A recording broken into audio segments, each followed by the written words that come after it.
আসসালামু আলাইকুম। তো আমি হচ্ছে আমার আইল্যাশগুলা মানে চোখের যে লেন্সগুলা আমি কিভাবে রাখি, যে কারণে আমার চোখের লেন্সগুলা যাতে খুব তাড়াতাড়ি নষ্ট না হয়। কিন্তু নরমালি কিন্তু চোখের লেন্স কিন্তু একটু অযত্নে থাকলে কিন্তু শক্ত হয়ে না ভেঙে যায়। মানে যেটা এক্সপায়ার ডেট হওয়ার আগেই আমাদের ভুলের কারণে দেখা যায় আমরা যে লেন্সের যে কৌটাতে রাখি, সেই কৌটার মধ্যে রাখার পরে অনেকদিন হয়ে যাওয়ার পর তারপরে ওই পানিটা শুকায়া লেন্সটা শক্ত হয়ে যায়, শক্ত হওয়ার পর মাঝখান থেকে ফেটে যায় বা একটা আমার র্যাকের বা দাগ পড়ে, দাগের কারণে যখন চোখে আমরা পড়ি সেটা হচ্ছে চোখে বাজা বাজা হয়। মনে হয় চোখে একটা দানা দানা কি যেন আছে। বা দেখা যায় যখন আমরা চোখের যে পানিটা শুকায় যায় কোটার থেকে, সে কোটার থেকে উঠে দেখি যে লেন্সটা ভেঙে গেছে বা পুরো কচকচা একটা ভাঙ্গার মতো, মানে টিপ দিলে ভেঙে যাবে। তো আমি যেভাবে লেন্সটা রাখি, যে এটা হচ্ছে আমার কাচের একটা গ্লাস, নর্মালি কিন্তু কাচের গ্লাসে রাখলে খুব ভালো প্লাস্টিক গ্লাস থেকে। তো কাচের মগটার মধ্যে যেটা, এটা আমি নুসিলা যে ছোট ছোট যে ইয়া থাকে সব দোকানে, আপনারা অন্য কোনো কাচের একটা বয়ম ছোট ছোট কিছুতে রাখতে পারেন। তো এই হচ্ছে যে কৌটাটা আমি দেখাচ্ছি, এগুলোর মধ্যে রাখলে দেখা যায় আমরা অনেক সময় লেন্স চেঞ্জ করতে বা পানি চেক করি না পানি আছে কিনা, তখন কিন্তু লেন্সটা শক্ত হয়ে যায়। শক্ত হওয়ার ফলে লেন্সটার মধ্যে দাগ পড়ে বা যখন আমরা চোখে পড়ি দেখি যে আমাদের চোখে বাজা বাজা কি জানা হচ্ছে। সেটার জন্য ভালো উপায় হচ্ছে লেন্সটা যেন ভালো ভালো মানে ভালো থাকে লেন্সটা। তার জন্য আমি কী করি, সব লেন্সগুলো লেন্সের পানি দিয়ে আমি এই বয়মের মধ্যে রাখছি। রাখার পরে দেন হচ্ছে, আচ্ছা, এই পানিটা যখন আমি কোনটা ইউজ করছি, লেন্সের যে পানিটা আছে সেই পানিটা আমি ইউজ করছি। তো পানিটা যখন ইউজ করছি কারণ লেন্সটা যেন ভালো থাকে। তো যখন আমার যেটা দরকার হয় সেটা আমি সিলেক্ট করে যে আমার যে লেন্সের বক্সের যে এটা টুইজারটা আছে সেই টুইজারটা দিয়ে আমি উঠায় নিই। উম, উঠা নিয়ে দেন হচ্ছে আমি যে লেন্সের কোটাটা সেটার মধ্যে রেখে দিই।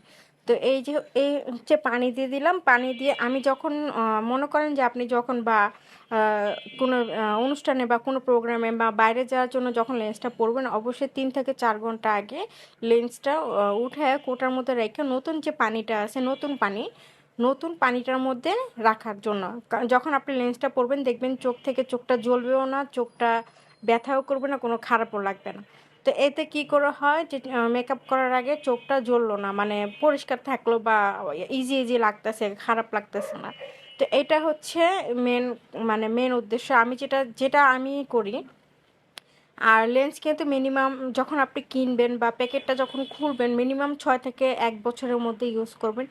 লেন্সের বক্সে কিন্তু লেখা থাকে 3-4 বছর বা 5 বছরও থাকে। দেখবেন যে অনেক বছর একটা মেয়াদ থাকে। অবশ্যই 6 থেকে 1 বছর পর্যন্ত ইউজ করবেন, তার বেশি ইউজ না করাই ভালো, কারণ এটা চোখের একটা জিনিস, এত লম্বা টাইম না ইউজ করলেই ভালো।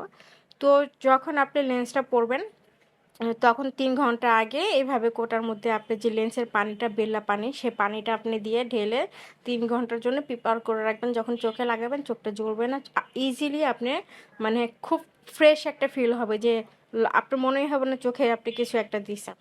তো এই হচ্ছে আমার মেন উদ্দেশ্য। আমি এইভাবে আমার লেন্স অনেক নষ্ট করছি, কোটায় কোটায় কোটায় কোটায় রাইখা খুলে দেখি ড্রাই হয়ে গেছে, শক্ত হয়ে গেছে, পানি শক্ত হয়ে গেছে বা যখন আমি নতুন পানি দিলাম সেই পানিটা। আর এই হচ্ছে বেলা পানি, এটা কিন্তু অরিজিনাল যেটা ছোট। তারপর হচ্ছে এভাবে প্রত্যেকটা আপনি যখনই যেটা ইউজ করবেন অবশ্যই কাচের বয়ম, ছোট ছোট যে কফির বয়ম থাকে বা ছোট ছোট যে বয়মগুলো থাকে যে টাইপের হোক, কাচের যেন থাকে, যেন আপনার ইজিলি ট্রাভেল সাইজের হয়। আর আপনি যখন ট্রাভেল করবেন তখন ওই যে বক্সে আকারে আপনি যখন 3-4 দিনের ট্রাভেলে যাবেন সে বক্সে করে আপনি নিয়ে যেতে পারবেন। তো তখন সাথে ছোট যে লেন্সের পানির বোতল বা একটা কোটা করে ট্রাভেলের জন্য নিয়ে যেতে পারেন। তো এই হচ্ছে যে যে কোনো লেন্সের যে কোটাগুলো থাকে ছোট ছোট, সেই লেন্সের কোটার মধ্যে রাখলে কিন্তু আপনি মনে করেন অনেকদিন যাবে দেখবেন যে লাড়াচাড়া পানি পড়ে গেছে বা ড্রাই হয়ে গেছে, যে কারণে একটা না একটা কিছু হয়েই থাকে। আর যদি ট্রাভেলের কথা হয় তাহলে আপনারা ট্রাভেলের জন্য যে ছোট ছোট কোটার মধ্যে অল্প অল্প পানি নিয়ে লেন্সটা নিতে পারেন। আর ছোট্ট একটা যে মিনি যে ট্রাভেল যে পানিগুলো আছে। আর অবশ্যই বেলারটা ইউজ করবেন। আমি জানি না কার